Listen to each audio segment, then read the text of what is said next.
This video is testing right here. This is an old current meter, electric meter, one single phase, made in Romania, doesn't show the kilowatts, 220 volts. This is the schematic for it. It's made in 1981, super old. This is the number for it. Let's see how we can hack this and open it up. These seem to be the contacts. There's 4 screws on the inside. I need to open it with these screws, so I need to take these out. Okay, that's a flathead screwdriver job. I have a flathead right here. Let's unscrew this. I think I have to wiggle that free. No, I have to break it. Oh, that needs to be broken. Okay.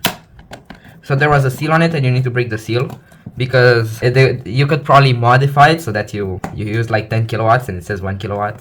And now here I do the same thing, same exact thing. Put it in the light. This is it. This is what's inside. There's a lot of screws and a lot of dust. So, get out of here. Why do I have wires everywhere, genuinely? So this is the case, just pure metal box. I'll definitely use that somewhere. This appears to be a disc. I have to unscrew these two before I can tell what's going on.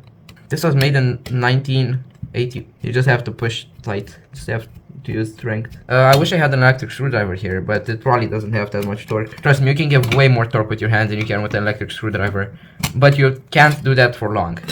And I see why you cannot remove that, because you can just move the wheels back. Okay, so I found a mechanism inside that I'll show you real quick. So you see this? This spins as current is going through it. And moves that gear. And there's probably another system of gears in here that move that. And it's all actuated by this gear right here. That slowly moves. This is so cool. Genuinely, this is so cool. No, this is just a screw. From the contacts, it goes here. Looks like I'm gonna have to take this apart further. There seems to be a coil there, making this move. Yeah, because it's AC current, you can kind of make a motor, a slow motor. The problem is you have the resistance in that coil, so something modern would be far better. Now I'm unscrewing everything here again for the 58th time. These are good screws. I'll use this. I think these are M3. And what can I remove now? I can take out some more screws. Screws! I guess why there's so many screws in here. I get it, because this is kind of a precision mechanism. Honestly, this is excellent engineering for its time. Genuinely. Imagine a time with no computers, no nothing. If you had an Arduino, that would be considered one of the strongest computers in the world. You had like giant computers that I can build to like 6 transistors. They were huge vacuum tubes. And now 6 transistors do about the same job. Probably the first time this has been opened in 40 years. Genuinely. Because like you cannot open it without breaking it. Okay, this is off now. I don't need to take that screw apparently. So now what's this? Is this lead? God damn, they loved lead back in the day. Is this supposed to be like a brake or something? Brake pad? I genuinely don't know what that's supposed to be. I have to unscrew this. There's a P. Somebody wrote P on this with a... It's probably from the factory. It has never been opened before because you cannot reseal it. The screw wasn't cut. You cannot cut the screw. And you cannot remake the seal. They probably have the seal just as the factory. Okay, I got this gear mechanism out. Oh, you can see how the gears move. So they move this gear, which move this gear, which move these at a certain speed. And you can understand gears because the best way to get speed in this is by moving this one, the little one. Move the big one, it's useless. It gives you a bunch of torque. I'll actually keep this. This is a very nice mechanism. I'm glad that's all in one. This is a worm gear. This would have been expensive for the time. There's this pad right here that I'm assuming it needs to be hit by this, but it doesn't seem to be so. Now, I think I need to take this nut out because I still don't know how it gets powered. What coils? I want to see the coils. Coils are so beautiful. From induction coils to ignition coils. Why does this look like a 3D printer nozzle? That genuinely looks like a 3D printer nozzle. Get out. That looks like a 3D printer nozzle before you couldn't even make the G code. Good. A spring here too. Oh, and a giant nut on here. Giant nut. Okay. The first bit is the hardest with these nuts. And now I can just unscrew it with my hands. If you're wondering why I'm using my hands, there's nothing else to grab on. There's no screw. There's no... Now I'm using my pliers because it's getting hard. So now I take this out. This is just a spinning disc. This is a spinning top.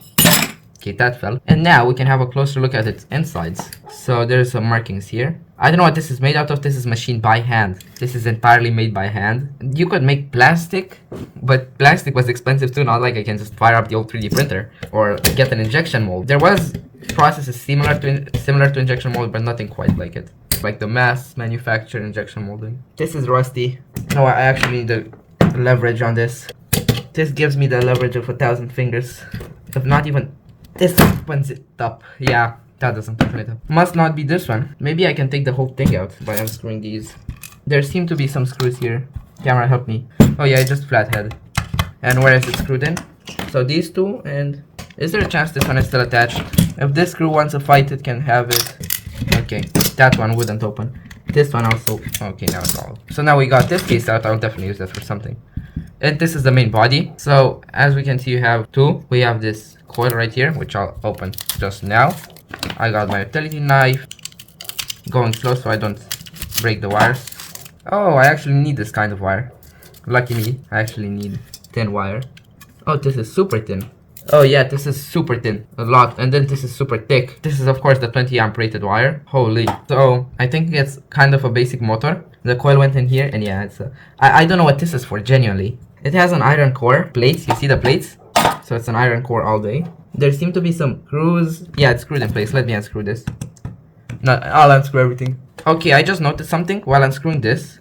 This is a super strong magnet. I think it's a neodymium, if they were even mass produced at that time. That's a super strong magnet. But the screw won't come up. Okay. Super annoying. Strong. Yeah, I put my screwdriver close, it just tucks it up. We got the transformer out. Yeah, this doesn't seem like it can be taken apart. Hopefully I did not break it. And the inductors. So basically how this works, what we figured out, is that you use these two inductors for actually moving the coil. Okay, this is old wire. This is back in the day when Romania used single core wire. And the transformer, I genuinely have no idea. If somebody can fill me in on this, genuinely, I have no idea. Alright, that out. And now I need to take out like two more.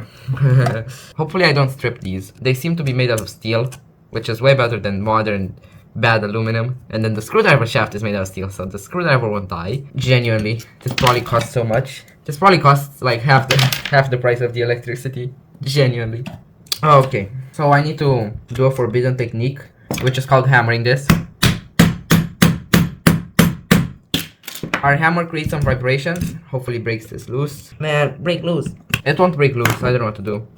So, nice solder job here from the engineers, they probably did, all of them.